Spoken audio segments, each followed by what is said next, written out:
आपके यहाँ आने का कोई कारण, कोई विशेष प्रयोजन?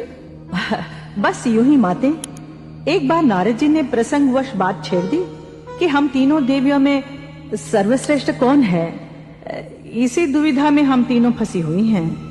ओ, हे कल्याणमयी देवियों, अपने अंतर आत्मा में सभी को अपनी अपनी शक्ति क्षमता का अनुभव होता है।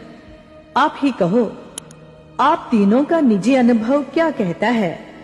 आप तीनों में श्रेष्ठ कौन है?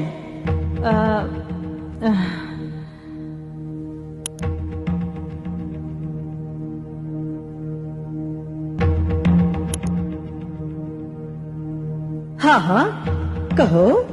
हे जगन माते, जब सृष्टि का निर्माण भी नहीं हुआ था, तब शून्य आकाश में न तो अंधकार था और न ही प्रकाश। वहां जड़ चेतन कुछ भी नहीं था। तब ज्ञान ही सर्वत्र व्याप्त था। अतः आदि कारण होने से ज्ञान ही सर्वश्रेष्ठ है।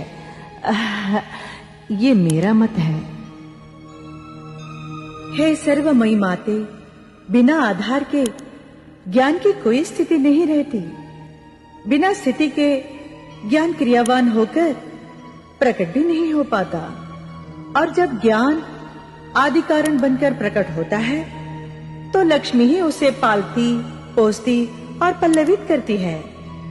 ज्ञान का आधार होने से वत्सला लक्ष्मी ही स्वयं सर्वश्रेष्ठ सिद्ध हो जाती है।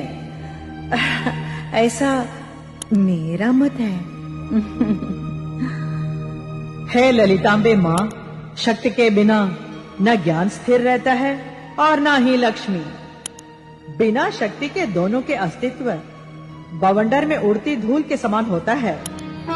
एक दूसरे के बिना तीनों का कोई अस्तित्व नहीं आता है।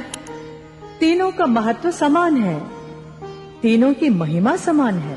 हे माते, परंतु वो क्या कारण है जो ये समान समता के भाव भी अकारण आवेग में आकर प्रतिद्वंदिता और स्पर्धा कराते हैं?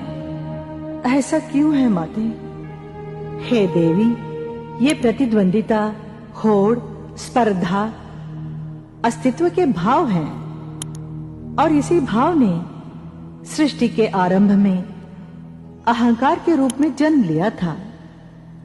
हे कल्याणियों, सृष्टि में सब कुछ समाप्त हो जाता है, परंतु ये अहंकार ही समाप्त नहीं होता।